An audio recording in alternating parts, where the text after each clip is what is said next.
Bonjour à vous qui nous écoutez un peu partout. Aujourd'hui, nous recevons des porte-paroles des mouvements APCLS et nous parlent un peu de la rencontre qui se tient à Nairobi entre les groupes armés et les autorités de Kinshasa sous la facilitation du Kenya.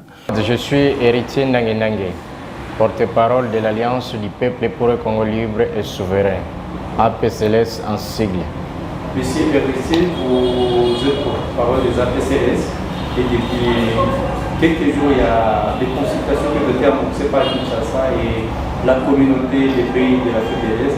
Est-ce que les APCLS participent à ces consultations à Nairobi?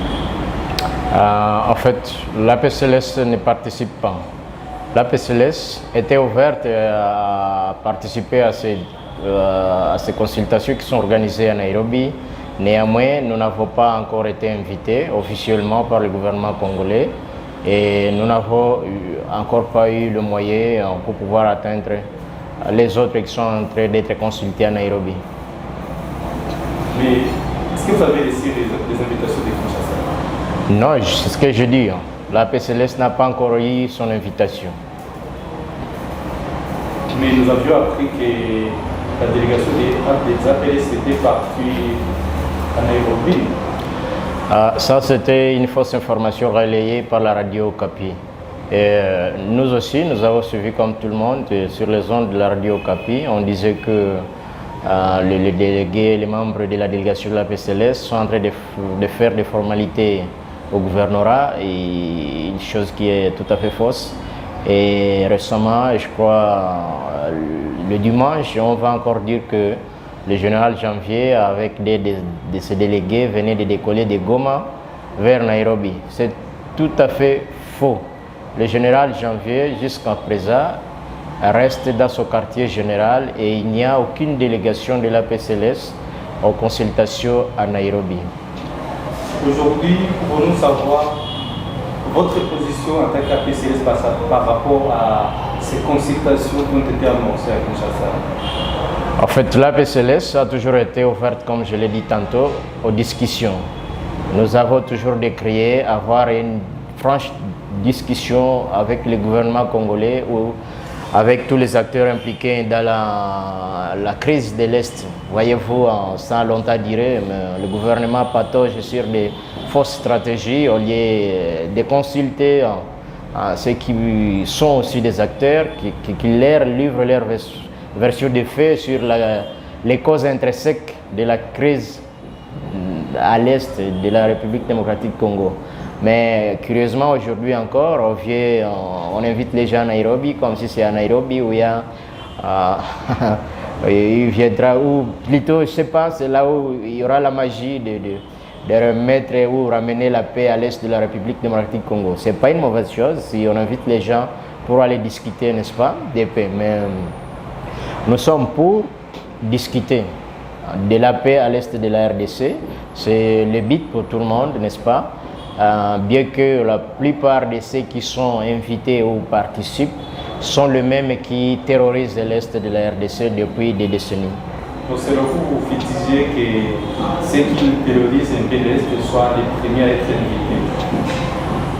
Bon, ce n'est pas nous qui avions invité tout ce monde là-bas. D'ailleurs, comme vous le constatez, je ne crois pas que ces consultations soient l'initiative du gouvernement congolais. Je sais que c'est venu du conclave des chefs d'État. Évidemment, nul n'ignore que la plupart de ceux qui ont décidé de ces consultations font partie des acteurs intégrants des actions étrangères, des évasions qui ont ravagé l'est de la RDC. Au dépassage depuis d'une dizaine d'années, les APCLS sont actifs dans les plus grandes parties des Massissi. Aujourd'hui, si ce n'est pas un secret, est-ce qu'on peut savoir les revendications également des APCLS? Qu'est-ce que demandent au gouvernement congolais? Nous demandons la paix. En fait, il n'y a pas qu'à Massissi où nous sommes partout à l'est. Il y a des gens qui se trompent en disant que l'APCLS c'est Massissi. Nous sommes au sud Kivu, nous sommes partout au nord Kivu. Les revendications, je crois qu'elles sont contenues dans le cas des charges de la PCLS et ce n'est pas ici à mettre à la place publique. Donc, bref, tout ce que nous demandons, c'est la paix. Mais la paix à travers une discussion, une franche discussion qu'on aura avec le gouvernement congolais. Nous voulons savoir 2 ou 3. Bon, 2 ou 3, comme vous voulez. Alors, il faut que nous ayons des réponses claires sur la problématique des œufs de l'air à l'est de la RDC. Vous voyez, nous devons avoir une réponse claire, une position du gouvernement, si une stratégie alternative pour remettre sur le rail l'économie de l'Est longtemps exterminée par le, disons en fait, qui a été ravagée par les différentes guerres successives qui se sont succédées, AFDL, RCD, SNDP, M23 et plusieurs d'autres, vous voyez. Donc je peux m'expliquer un peu. L'Est de la RDC, pour ceux qui sont familiers à cette partie de la RDC, il y avait des petites usines, des plantations, des domaines. Tout cela regorgeait ou résorbait le chômage à l'est de la RDC. Avec ces multiples guerres, toutes ces unités ont été détruites. Et aujourd'hui, il est difficile de créer de l'emploi à l'est tant qu'il n'y a pas de ces unités de production. Il faut que le gouvernement trouve une stratégie alternative pour remettre de l'ordre dans l'économie de l'Est, pour que la jeunesse et tout le monde ait du travail. Comment est-ce qu'ils pensent que nous survivrons sans que nous ayons du travail? Il y a des problèmes liés au conflit foncier. Des gens qui ont eu des pouvoirs dans des différentes rébellions montées à l'étranger, aujourd'hui ils intimident les autochtones et ils les confisquent leurs champs, leurs concessions, leurs héritages. Nous devons avoir justice sur tous ces aspects-là. Mais il y a des revendications du gouvernement, c'est des solutions. Pourquoi les APCLS n'embarquent pas, par exemple, les PDDRC? Bon, le PDDRC, c'est un programme du gouvernement, c'est un beau programme, mais nous avions pris les armes parce que nous nous sentions menacés par les problèmes que nous sommes en train de citer ça et là. Voyez-vous, il y a les ADF et il y a les FDLR. Pourquoi on veut que les résistants, les patriotes qui défendent toujours en cas de danger la République déposent les armes avant ces autres-là? On nous demandait de déposer les armes pendant qu'ils coopéraient avec les M23 à l'étranger. Ils les donnaient de l'argent, ils payaient les effectifs du M23. Nous, on demande de déposer les armes et on négocie avec les autres qu'on a d'ailleurs aidé le gouvernement à défaire. Nous avions accompagné le gouvernement à mettre fin au M23. Mais eux, ils sont partis encore à Nairobi, signés avec eux des accords. Et nous, on revient vers nous, on nous attaque, on nous demande de déposer les armes pendant qu'on peut dire qu'ils réarment les M23. Pour quel objectif? Pour balkaniser la RDC. Vous voyez? Et nous, on ne cautionnera jamais cette balkanisation. Nous pensons que le Congo est fort, restera fort dans son unité. Donc aujourd'hui, pour parler des conditions des APCLS, il faudrait que tous ces questions et d'autres contenus dans votre cahier des charges puissent être répondus par le gouvernement congolais. En tout cas, il faut qu'on engage une discussion avec le gouvernement congolais, qu'on trouve des réponses sur tout ce que nous posons comme conditions. Et pourquoi aujourd'hui ces affrontements ont été toujours signalés entre l'armée et les APCLS, surtout à Nyabundo, aux environs, à Luapo? En fait, nous avions d'ailleurs pendant un moment affiché un comportement de ne plus attaquer les FARDC parce que nous espérions discuter avec le président nouvellement élu. Il venait de l'opposition, nous pensions qu'il comprenait les problèmes qui gangrenaient l'Est. Et de tout ça, on pensait qu'il sera au moins à mesure de comprendre ce qui a toujours animé l'esprit des patriotes pour défendre la République. Malheureusement, c'est toujours eux ou les armées infiltrées en profondeur de la RDC des États étrangers, évidemment, qui viennent nous attaquer parce qu'on n'a jamais voulu qu'il y ait paix à l'est de la RDC. Nous n'avons jamais, bon, depuis un moment, on n'a pas planifié des opérations contre l'armée. Par contre, l'armée, à travers d'ailleurs son nouveau programme de l'état de siège, qui a accentué des attaques contre nous et nous, on ne pouvait que se défendre. Monsieur l'héritier, il y a ce programme qui est en Nairobi. Est-ce que, précisément, les APCL sont-ils prêts à participer au dialogue, à ces consultations en Nairobi? Oui, nous sommes prêts. Seulement que nous ne savons pas à quoi ça va aboutir parce que nous avons suivi le message du président qu'il demande aux gens de déposer les armes pendant que même au début de l'état de siège, il l'avait encore dit lors de son passage à Goma, à jouer si je ne me trompe pas. Il a dit à Sake, à Goma, nous savons cette phrase depuis longtemps. Et si on nous invite à Nairobi pour aller nous dire encore de déposer les armes, je ne pense pas que c'est cela qui va amener la paix à l'est de la RDC. Mais nous pensons aller participer à ce dialogue pour apporter notre soutien, notre part sur la construction de la paix à l'est de la RDC. Aujourd'hui, c'est la troisième jour des consultations à Nairobi. Les APCLC ne sont pas représentés. Qu'est-ce qui arrivera si les APCLC ne participent pas à ces consultations? Est-ce que vous allez vous soumettre aux décisions qui découleront de ces consultations comme l'ont convenu les présidents de la sous-région? En fait, nous ne nous soumettrons jamais aux conclusions des consultations auxquelles nous n'avons pas participé.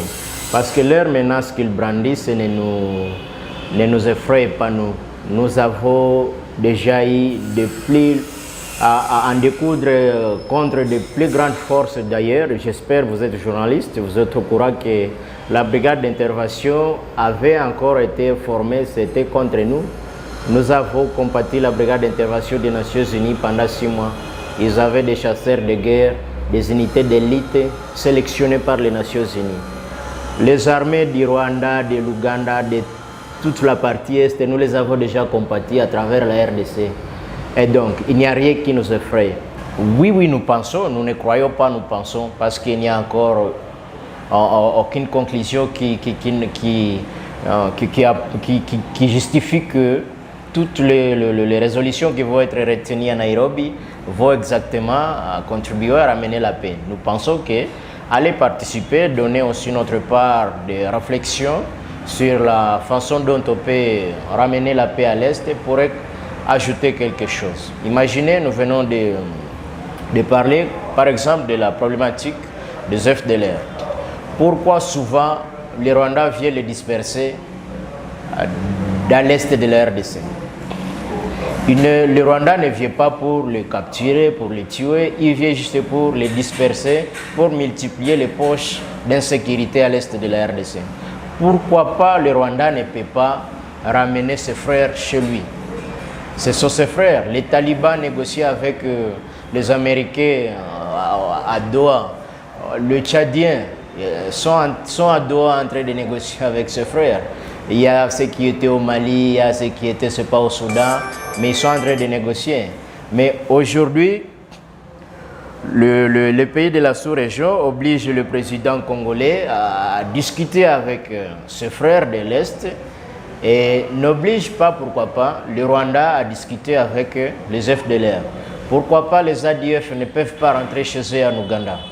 Et au compte ramener la paix seulement, à demander aux groupes armés locaux de déposer les armes. Il y en a ceux qui ont les armes parce qu'évidemment ils sont massacrés chaque jour et le gouvernement ne fait rien. Il faudrait qu'ils déposent les armes pour qu'ils continuent à être égorgés. C'est cela qu'on va appeler la paix à l'est de la RDC. Je ne crois pas. Il faut que cette stratégie touche tous les États qui ont des groupes armés à l'intérieur de la RDC.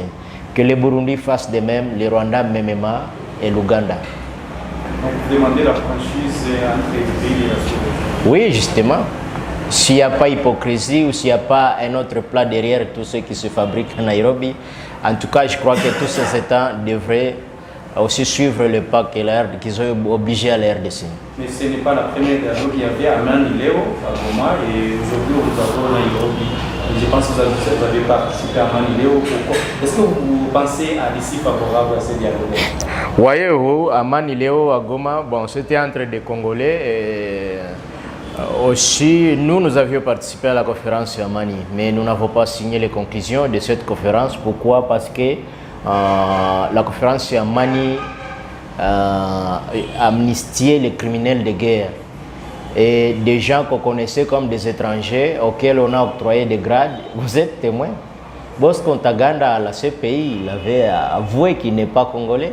Pourtant, on l'a couronné de pouvoir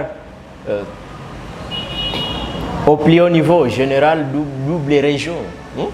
Il opérait au nord et au sud Kivu. Pendant que lorsqu'il est arrêté, il vous dit je ne suis pas congolais.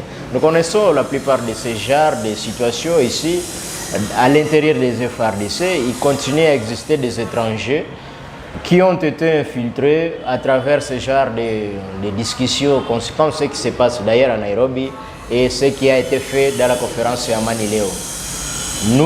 Nous avons participé à la conférence Yamani, mais nous n'avons pas accepté les conclusions parce qu'évidemment, tous ceux qui massacraient les gens à Ituri, les gens ont été tués ici, ils ont été amnistiés et gratifiés par des grades et fonctions au plus haut niveau dans l'armée congolaise et dans la politique de la RDC. Merci, merci. Merci beaucoup. Mesdames et messieurs, nous vous remercions tous, vous qui nous avez suivi cette émission. Nous vous disons de rester scotchés sur la chaîne Isheja TV. À la prochaine.